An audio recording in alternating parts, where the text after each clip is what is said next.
بسم اللہ الرحمن الرحیم۔ نمرود بن کوش بن کنان۔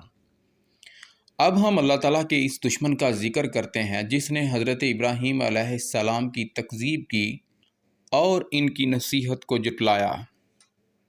ذیل میں ہم نمرود، اس کی بادشاہت، اس کی سرکشی اور حضرت ابراہیم علیہ السلام کو آگ میں ڈالنے وغیرہ کے واقعات کا ذکر کریں گے۔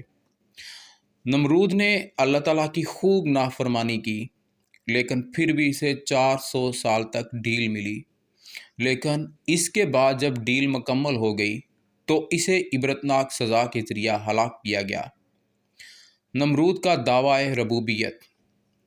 زید بن اسلم رضی اللہ تعالی عنہ سے مروی ہے کہ سب سے پہلے زمین پر جو جابر بادشاہ گزرا وہ نمرود ہے۔ لوگ اس کے پاس جاتے اور دربار سے رسی کھینچ کر کھانا حاصل کرتے۔ ایک مرتبہ حضرت ابراہیم علیہ السلام بھی اسی غرض کے لیے گئے۔ نمرود سب لوگوں کے پاس سے گزرا، ان سے پوچھا تمہارا رب کون ہے؟ لوگوں نے کہا آپ ہیں۔ یہی سوال جب اس نے حضرت ابراہیم علیہ السلام سے پوچھا تو آپ نے فرمایا میرا رب وہ ہے جو زندہ کرتا ہے اور مارتا ہے۔ نمرود نے کہا میں بھی زندہ کرتا اور مارتا ہوں۔ حضرت ابراہیم علیہ السلام نے کہا میرا رب مشرق سے سورج کو نکالتا ہے، تو مغرب سے نکال کر دکھا۔ یہ سن کر وہ مبہوس ہو گیا اور آپ علیہ السلام کو کھانے کے بغیر واپس بھیج دیا۔ حضرت ابراہیم علیہ السلام کا نمرود کو رب ماننے سے انکار۔ واپسی پر حضرت ابراہیم علیہ السلام ریت کے ایک سرخ ٹیلے پر سے گزرے اور فرمانے لگے کیوں نہ میں ٹیلا سے کچھ لے لوں تاکہ یہ خوش ہو جائے، اور وہاں ٹیلا سے کچھ لیا اور اسے گھر لے جا کر ایک جگہ رکھ دیا اور سو گئے۔ آپ کی بیوی نے اس کپڑے کو کھولا تو اس میں بہت شاندار کھانا تھا۔ اس نے اسے پکایا، آپ کو بھی کھلایا۔ اس وقت آپ کے گھر میں کوئی غلہ نہیں تھا۔ حضرت ابراہیم علیہ السلام نے پوچھا یہ کھانا کہاں سے آیا ہے؟ بیوی نے کہا یہ وہی کھانا ہے جو آپ لے کر آئے تھے۔ آپ سمجھ گئے کہ یہ اللہ تعالیٰ کا انعام ہے۔ اس پر آپ نے اللہ تعالیٰ کا شکر ادا کیا۔ مچھروں کا لشکر۔ اللہ تعالیٰ نے نمرود کے پاس ایک فرشتہ بھیجا۔ اس نے کہا اللہ تعالیٰ پر ایمان لے آؤ تو تیری بادشاہ سلامت رہے گی، ورنہ نہیں۔ نمرود نے کہا کیا میرے علاوہ بھی کوئی رب ہے؟ یہ کہا اور ماننے سے انکار کر دیا۔ فرشتہ 3 مرتبہ آیا اور نمرود نے تینوں مرتبہ انکار کر دیا۔ پھر فرشتے نے کہا تو اپنے لشکر کو 3 دن میں جمع کر لے۔ اس نے ایسا ہی کیا۔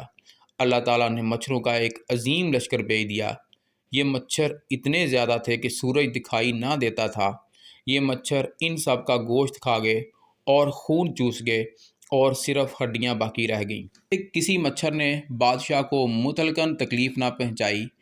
اس کے لیے اللہ تعالیٰ نے ایک خاص مچھر کو بھیجا جو اس کی ناک کے ذریعہ سے اندر رہا اور 400 سال تک اندر رہا۔ اس دوران نمرود کو جوتوں سے مارا جاتا۔ جو شخص نمرود کے سر پر جتنے زیادہ جوتے مارتا نمرود کو وہ اتنا ہی اچھا لگتا۔ نمرود کی حکومت بھی 400 برس رہی۔ اس طرح اللہ تعالیٰ نے اسے عذاب دے کر ہلاک کیا۔ نمرود نے آسمان تک بلند مینار بنایا، لیکن خدا کا حکم اس کے ستونوں پر آیا اور وہ مینار اس کے اوپر گر پڑا۔ بعض صحابہ رضی اللہ تعالی عنہما سے مروی ہے کہ نمرود نے ابراہیم علیہ السلام کو شہر سے نکل جانے کا حکم دیا۔ آپ چل پڑے۔ دروازے پر اپنے بھتیجے حضرت لوط علیہ السلام سے ملاقات ہوئی۔ وہ آپ پر ایمان لے آئے۔ آپ نے اپنے متعلق بتایا میں اپنے رب کی طرف ہجرت کر کے جا رہا ہوں۔ نمرود کا بلندیوں میں خدا تلاش کرنا۔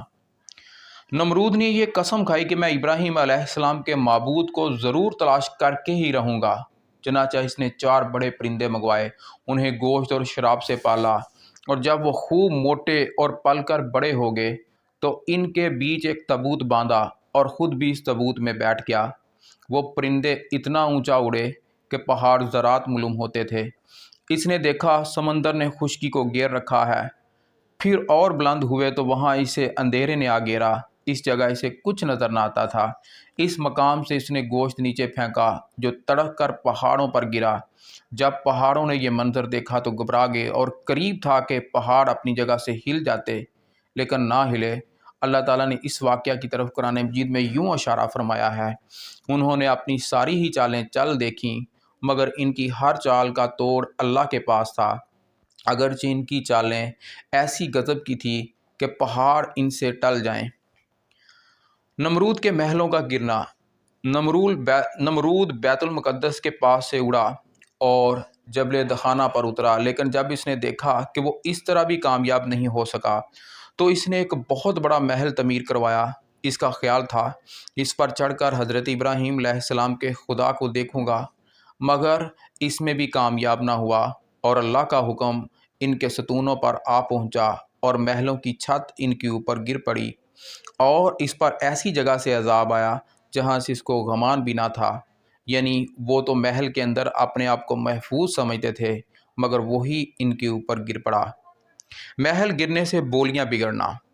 اس وقت گھبراہٹ کی وجہ سے لوگوں کی زبانیں بڑبڑا گئیں اور وہ مختلف بولیاں بولنے لگے۔ ان کی بنا پر 73 بولیاں وجود میں آئیں، جس کی وجہ سے اس جگہ کا نام بابل پڑ گیا۔ اس سے پہلے وہاں کے لوگ سریانی بولتے تھے۔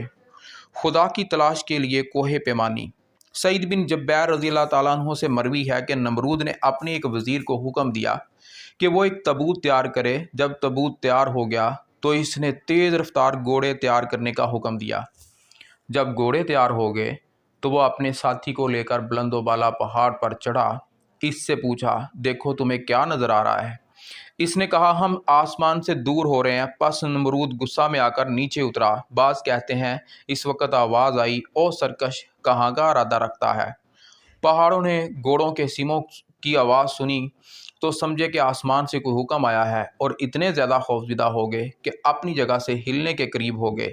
اس واقعہ کی طرف قرآن کریم میں اشارہ ہے، اگرچہ ان کا مکر اتنا سخت تھا کہ اس سے پہاڑ بھی ٹل جائیں۔ نمرود کا ڈبہ میں بیٹھ کر اڑنا۔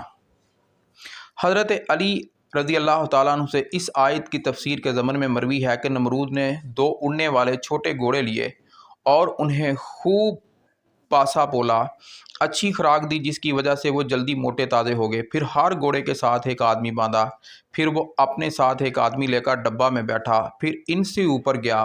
وہاں جا کر اپنے مصاحب سے پوچھا کہ دیکھوں تمہیں کیا نظر آتا ہے؟